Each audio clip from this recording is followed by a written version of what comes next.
Coming up on Locked On Dodgers, I'll answer a listener question about a potential impact of the universal DH, and then we will talk about the best number 2 and number 22 in Dodgers history, and some of the least best ones too. So, let's get Locked On Dodgers.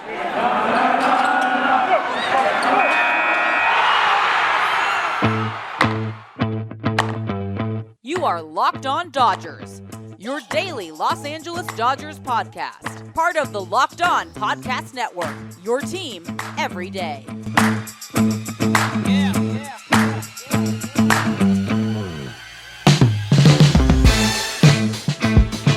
Hello, Dodger fans. This is Locked On Dodgers, part of the Locked On Podcast Network, your team every day. Thank you for making Locked On Dodgers your first listen every day. Remember, this show is free and available on all podcast platforms and on YouTube simply by searching for Locked On Dodgers. Or even better, please subscribe in all those places and never miss a day because you know we're not going to. If this is your first time listening or watching, my name is Jeff Snider and my co-host is Vince Samperio, although it's just going to be me today. Vince and I are both lifelong Dodger fans just like you, and we've also both spent time covering the Dodgers in the press box and the locker room. So we're not quite insiders, which is good, but we bring you the smart fans' perspective on our boys in blue every weekday morning. Please go ahead and subscribe wherever you listen or watch, and let's talk about some Dodgers. So, first of all, today, February 23rd, is Vince's birthday. Happy birthday to the Vince. He has the day off to celebrate his birthday, so I am going solo today. He went solo yesterday because I was on vacation with my family, and so it's a fair trade-off. But I just want to wish Vince a happy birthday, let him know that I really enjoy podcasting with him, and I'm glad that we're friends. I love you, Vince. Okay, now that's out of the way. As I'm recording this, it's not yet February 23rd. It's February 22nd, or 2/22/22, as you may have heard. And I didn't get a chance because I wasn't on yesterday's podcast that aired today for me. So I wanted to talk a little bit about the number 2 and the number 22 in Dodgers history. Both numbers, well, one of the numbers is retired, and one of the numbers will surely be retired at some point in the not too distant future. And because of that, it's probably, I haven't looked. I've written about retired numbers in the past, and I don't remember if there's any other team that has both 2 and 22 retired. There's no reason to remember that. But the Dodgers definitely will. Number 2 obviously is retired for Tommy Lasorda, and number 22 will be retired for Clayton Kershaw. And I think it's safe to say that those two are the most famous and the greatest 2 and 22 in Dodgers history. But both numbers have kind of a storied history, or at least a somewhat storied history.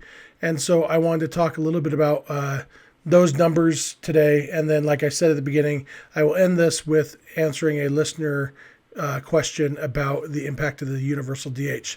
Let's talk about number 2 first. So Tommy Lasorda started wearing number 2 when he became the Dodgers manager in 1976, and he wore it forever until he retired, and then it was retired. He was elected to the Hall of Fame, and his number was retired, and nobody has worn number 2 since Tommy Lasorda. And so before Tommy Lasorda, at least among players, I don't know if there were ever any coaches who wore number 2 before Lasorda, but players, there were 14 or 15 number 2s, and some interesting names on here.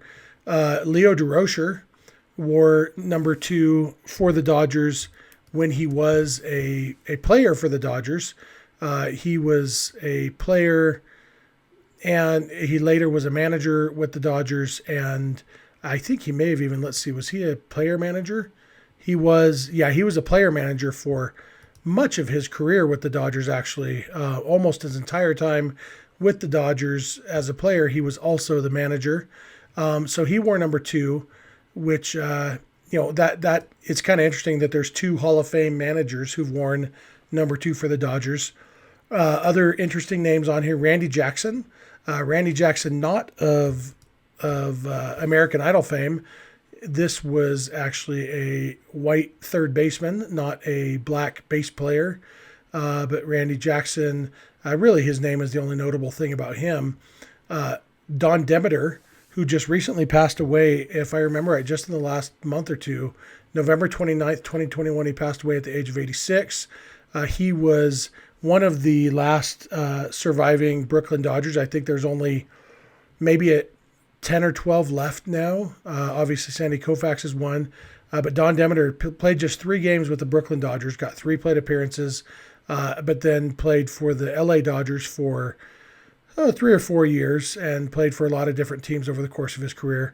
But he did wear number 2 with the Dodgers in 1959 and 60 in LA. Another interesting one is Dick Schofield. Not the Dick Schofield who you might have heard of if you're about my age, watched growing up playing shortstop for the Angels. That was Dick Schofield Jr. This is Dick Schofield Sr., also I think was known as Ducky Schofield.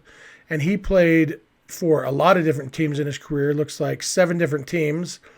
And 104 of his games over 2 years came with the Dodgers in 1966 and 67.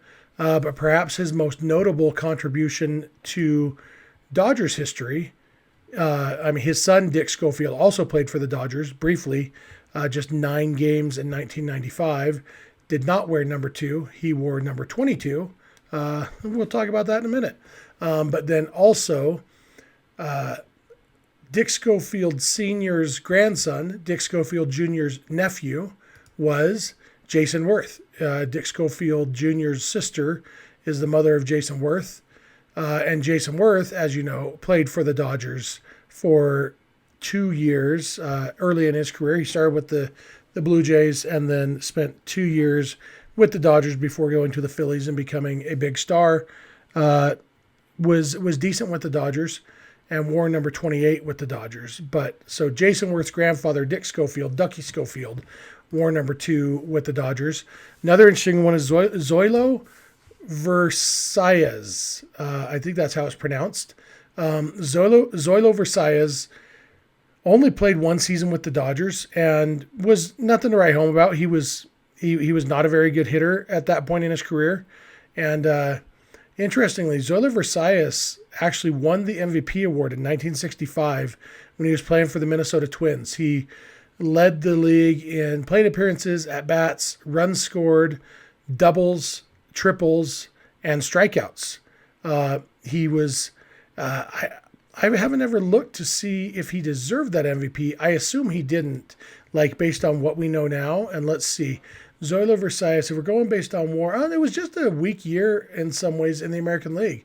Among position players, he actually was the highest WAR, had the highest WAR among position players in the American League. Sudden Sam McDowell, Indians pitcher, had a higher WAR, but it's understandable why he wouldn't have gotten the MVP. But yeah, Zoella Versailles, 3 years later, after his MVP season, played for the Dodgers and was not very good. He had a negative 1.1 WAR. In fact, in his career, he played 12 seasons and had 12.6 WAR, and 7.2 of that came in his MVP season. So he was worth 7.2 WAR that season and 5.4 WAR the rest of his career combined. So that's Zoella Versailles. Bobby Valentine, early in his playing career, he came up with the Dodgers and played a couple years with the Dodgers and wore number 2 during his time with the Dodgers and later in his career during his time with the Mariners in 1979. And that's about it. There were a couple other number 2s, but ultimately, when Tommy Lasorda took it over, it was his forever, and it remains his forever because nobody will ever wear that number again for the Dodgers. So I'm going to come back in a minute, and we're going to cover 22, which has a much longer history, a lot more 22s than 2s in Dodger history, and some pretty interesting names on there. So thank you for making Locked On Dodgers your first listen every day, and be sure to keep it Locked On Dodgers. Hey, let's talk about Built Bar. Built Bar, as you know, is the best tasting protein bar in the world. Today, I drove home from St. George, Utah, this afternoon with my family, and then shortly after, my 10-year-old son and I had to head to baseball practice because he had practice, and he had lunch in the car, but it was getting close to dinner time, but he hadn't had a chance to eat dinner yet. So he just grabbed himself a coconut brownie chunk Built Bar, and he ate that in the car on the way there, and it was great.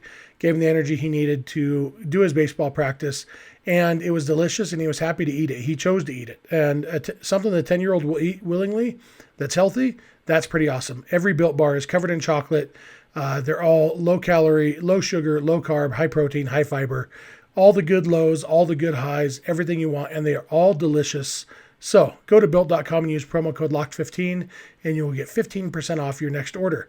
That's promo code LOCKED15 for 15% off at Built.com. All right, I'm back. I want to thank you again for making Locked On Dodgers your first listen every day. I want to tell you about Locked On MLB Prospects. Host Lindsey Crosby is a prospect encyclopedia, and he's going deep on the MLB stars of tomorrow. It's free and available wherever you get podcasts. So we talked about number 2. Now let's talk about number 22. As you know, Clayton Kershaw has worn number 22 since very early in his career. He wore... what was it, 54 early in his, he wore 54 when he first came up. Mark Sweeney had number 22 for the Dodgers at the time, and I've heard Mark Sweeney in person tell the story of when he realized Clayton Kershaw was going to be special, and he knew that Kershaw wanted number 22, and so he voluntarily gave it up. Sweeney at that point, he was a journeyman. He only spent a year or so with the Dodgers anyway, and so he gave up that number. It's been Clayton Kershaw's ever since. But before Clayton Kershaw, a lot of guys have worn number 22. More than 22 players. Probably looks like 35-ish. I'm not going to count them. But there's been a bunch. So let's start earliest. I'll list them all, and I will just stop and maybe say some things about a few of them who are interesting. But there are a lot of names who you're going to say, oh, never heard of that guy, never heard of that guy, never heard of that guy. We have Jack Quinn in 1932, Rosie Ryan, 33, Ray Barris, 34, Curly Onis, 35, Vince Sherlock, 35, Tom Baker, 36, Roy Henshaw, 37, Buddy Hassett, 38, Lindsey Deal, 39, Red Evans, 39, nobody in 1940, Bill Swift in 1941, not the Bill Swift who pitched for the Mariners and other teams in the 80s and 90s, but Bill Swift, a different guy. Johnny Allen from 41 to 43, Bob Chipman in 43, Bill Sales also in 43, Jack Franklin in 44, Bill Lorman in 44, and Frank Worm in 44, Ray Hathaway in 45, and then we get to our first notable one, Gene Hermanski from 46 to 51. Gene Hermanski was a pretty good hitter for the Dodgers, a little bit of a slugger by some standards. 1948, he had 15 home runs, but a really solid in his time with the Dodgers. In his 7 seasons, he had a 119 OPS plus, so a pretty good hitter. Never really a regular. In 1948, the year that he hit 15 homers, that was his only season ever getting even 400 plate appearances in a season. But Gene Hermanski was well liked and a popular Dodger and a notable name in Dodger history, if not a superstar. Andy Pathco also wore it in 1951. Andy Pathco was a very good baseball player for a long time. Didn't play very long with the Dodgers, but a total of 2 seasons, 234 games. But he wore number 22 in 1951. And then nobody for a few years until 1958. Johnny Padres came along and wore it from 1958 to 1966. Johnny Padres, a huge name in Dodger history for his performance in the regular season and in the postseason. If you've ever paid much attention to Dodger history, really at all, you know Johnny Padres' name. He was 4-1 in the World Series for the Dodgers, 4-0 between 1955, 59, and 63 when he won 3 World Series rings with the Dodgers, and just well-loved Dodger. He's a guy who, if the Dodgers believed in retiring numbers that weren't Hall of Famers, Johnny Padres 22 probably would have already been retired for Johnny Padres years ago, because he is somewhat of a legend in Dodgers history. He passed away about 14 years ago at the age of 75. And is buried in New York, where he was born and grew up. So that was 58 to 66. In 1968, Mudcat Grant wore number 22 for the Dodgers. Mudcat Grant was very well known during his time with the Twins in the mid-60s. He finished 6th in the MVP voting in 1965 when he went 21-7. to lead the Twins to the World Series, which they lost to the Dodgers. And just a really good player, really good pitcher, and then bounced around a lot. He actually bounced around before his time with the Twins too, or played for the Indians for a long time before the Twins. And then after the Twins, the Dodgers, the Expos, the Cardinals, the A's, the Pirates, and then back to the A's. So bounced around a lot after his Twins time. And during his time with the Dodgers, he wore number 22, as he did with the Expos and the Cardinals and the Pirates. But Mudcat Grant, very interesting guy. Then Paul Popovich in 1969. Bill Buckner from 70 to 76. Bill Buckner, unfortunately, most well known for his error in the 1986 World Series, but also was a really, really good player for a long time. One of those borderline Hall of Fame guys. And during his time with the Dodgers was just a great, great hitter. Then in 1977, you have Boog Powell, another guy who was much more well known for his time with another team. He played for the Orioles for the vast majority of his career. Played just 50 games with the Dodgers, but he wore number 22 during that time. Then we have Don Stanhouse in 1980, Mark Bradley in 81 and 82. Mark Bradley, if I remember right, he was involved in a trade that was notable in Dodgers history. Let's see his transactions. It was not notable. He was involved in a trade to the Mets, but I was thinking it was one of the notable trades, but he was traded for two guys who never made it to the major leagues. So strike that about Mark Bradley. 1983, Dave Sachs wore number 22. Dave Sachs was the older brother of Steve Sachs. Not as good. He was, just as hyped as a prospect, I think, but ended up not having a very successful major league career. But he did wear number 22 for the Dodgers in 1983. From 84 to 89, you had Franklin Stubbs, who I remember watching as a kid. In my mind, he struck out all the time. And I'm going to look now. I haven't compared this. Let's see. Franklin Stubbs, he did strike out 114 times in 501 plate appearances in 1990.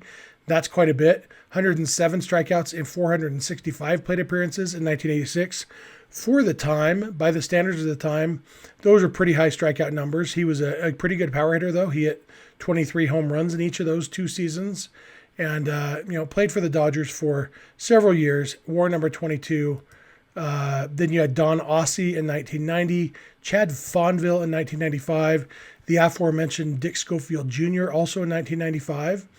And in between those, you had Brett Butler, who wore it from 1991 through 94, and then came back to the Dodgers and wore it again in 1997. Brett Butler was my favorite Dodgers number 22 before Clayton Kershaw, but just a really, really good center fielder. Battled cancer during his playing career, was a fan favorite, a player favorite. Everybody loved Brett Butler. Everybody still loves Brett Butler. And just a really great player, one of my favorites of all time. Then in 1998, you had Thomas Howard. 99 and 2000, you had Devon White, who came up with the Angels in the mid-'80s, won a World Series or two with the Blue Jays in the early 90s, and then played for the Dodgers in 1999 and 2000. He's one of those guys, I don't really have any recollection of him playing for the Dodgers other than knowing with my brain that he did. But he bounced around because he won, that's right, he won a World Series with the Marlins too. So he won the World Series in 92 and 93 with the Blue Jays, and then in 97 with the Marlins. And then he left the Marlins, played for the Diamondbacks in 98, made an all-star team, and then 99 and 2000 with the Dodgers, and was okay. Not very good, not much of a hitter, and was losing some of that speed. He only stole 22 bases in those 2 seasons combined and was caught 11 times. So his career was winding up. He finished his career in 2001 with the Brewers, but he wore number 22 for the Dodgers. In 2004, a young guy named Edwin Jackson wore number 22 for the Dodgers. 2005 and 2006, Jose Cruz Jr., who was the son of Jose Cruz. Jose Cruz Sr. Had the notable distinction, one of the only guy in probably the last 70 or so years to lead his team in home runs without hitting any home runs at home. When he was playing for the Astros in the huge Astrodome that was a killer on power hitters, Jose Cruz, if I remember, he hit 14 home runs to lead the Astros one year, somewhere between 84 and 86. and but hit 0 of them at home. And the only guy since around the World War II era to lead his team in homers without hitting any at home. Jose Cruz Jr., I remember meeting him when he was in the minor leagues playing for, I think, the San Bernardino Spirit or maybe the Riverside Red Wave at the time. But he played for the Dodgers 2005 and 2006 and wore number 22. Toby Hall also in 2006, and then Mark Sweeney in 2008, and then Clayton Kershaw. And nobody will ever wear it again. Clayton Kershaw obviously will go into the Hall of Fame. His number will be retired. But that's a lot of guys who've worn number 22. And you can see it's been worn almost every year in the Dodgers history. And yet, whenever Clayton Kershaw leaves the Dodgers, hopefully that's not anytime soon, it will never be worn again by a Dodger. And that's kind of interesting. Since they've had uniform numbers in the early 30s, almost every year somebody's been a 22. So it's a cool number. And, I'll take any opportunity to talk about Clayton Kershaw. As you guys know, if you are longtime listeners, he is my favorite player. And I love Clayton Kershaw, and I love number 22. And I just spent a weekend watching my son play baseball wearing number 22 because Clayton Kershaw is his favorite player too. So it's pretty cool. I'm going to come back in a minute. I'm going to answer a listener question about a potential ramification of the universal DH. So please keep it locked on Dodgers. Football might be over for this season, but basketball is in full steam for both pro and college hoops. From all the latest odds, totals, player performance, props to where the next fired coach is going to land, BetOnline.net is the number one spot for all your sports betting needs. BetOnline remains the best spot for all your sports scores, podcasts, and news this season. And it's not just basketball. BetOnline is your source for hockey, boxing, and UFC odds, right to the Olympic coverage and information. Head to the website today or use your mobile device to learn more about the trends and action. BetOnline, where the game starts. Okay, I'm going to wrap this up with a listener question. Our buddy Brandon Johnson, he's on Twitter at BrandonJohn442. He is a longtime listener to Locked On Dodgers, and before we were Locked On Dodgers, we were the Scully Avenue podcast, a weekly podcast. Brandon used to listen to us there and send us questions. Brandon's great. If you don't follow Brandon, you should. BrandonJohn442 on Twitter. And he asks, if the DH does become official in the National League, do we anticipate MLB limiting the number of pitchers a team can hold at one time? Do we anticipate the Dodgers keeping an extra pitcher if no limits are enforced? And there's a couple kind of unspoken questions in here because MLB actually did come up with a rule after the 2019 season that with the 26-man roster, only 13 pitchers could be on the roster at any time. And they then put a hold on that rule, on the implementation of that rule because of COVID. And so they didn't have that rule in place in 2020 or 2021. And we haven't heard for sure if that rule will be in place for 2022. If you know me, you know that my preference would be to limit the number of pitchers to 11. I think that would solve a ton of different problems that baseball is facing. You would have far fewer pitching changes, a faster pace of game. Starting pitchers would be forced to go deeper. Relief pitchers would be forced to pace themselves and not come out guns blazing, knowing that they might have to go multiple innings. All of that stuff would lead to a potentially more offense in the game, which is what would be a good thing. Plus, if you limit it to 11 pitchers, that would be 15 hitters on the roster. And even if you add the DH, that's still 6 bench players to come off for platoon advantages and whatever. So you could, it would increase offense all the way around, increase contact, increase excitement. I recognize that it's unlikely that they will ever cut it down to 11. I'd be happy with 12. I'll take 13 though, because even then that gives you, it only gives you 4 bench players. I wish they'd go to 12 if they're having the universal DH, which they're going to.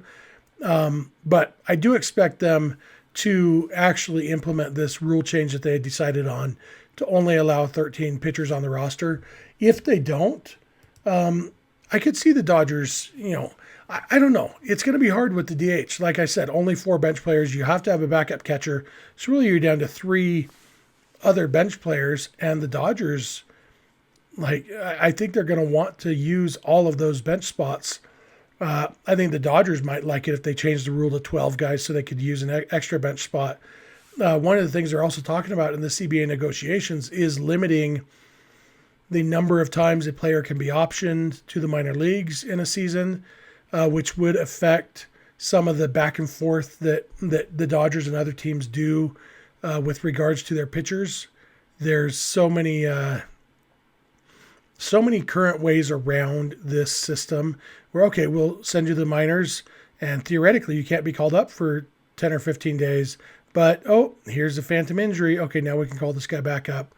It would be fun if they would do away with some of those loopholes.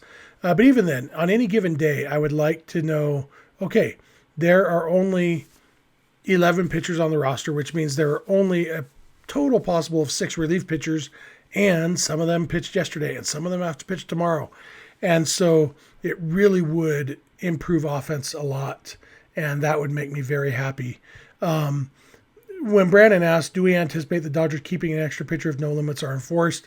What I do anticipate, what I can say is I anticipate the Dodgers finding and exploiting every loophole they can to make themselves competitive. In addition to putting together a really good team on the field, the Dodgers have been very, very good and effective at utilizing the rules, manipulating the rules to do things within the rules, lest anyone call them cheaters, but things that are within the rules and yet maybe give them a competitive advantage. We've seen MLB close loopholes because of the Dodgers in the past. My favorite one was a few years ago when they optioned Kenta Maeda to A-ball, I think, maybe even rookie league, knowing that he was a starter, and so they didn't need him for 4 more days after his start. And there was a loophole that said, if you are sent to the minors, you have to be in the minors for 10 days or whatever. But one of the exceptions was if the minor league season ends.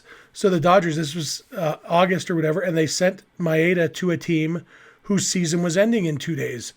So he never did leave the Dodgers. He stayed in the Dodgers dugout, but technically he was on that rookie league team or the A-ball team, whatever it was. And then once their season ended, they were allowed to call him back up. MLB closed that loophole. That's what the Dodgers do. And so they're going to use every loophole they can find. They're going to put together the roster as intelligently as they can and as creatively as they can. And sometimes that will mean extra pitchers if possible, and sometimes it'll mean extra hitters. But ultimately, the DH is coming to the National League. There's no way this CBA, when it's done, will not include the universal DH. And so it is exciting to think about the potential ramifications of that. So thank you, Brandon, for that question. I appreciate it. Sorry it took me a few days to get to it. But if any of you have any questions, we would love to hear from them. I'll give you all the contact info at the end.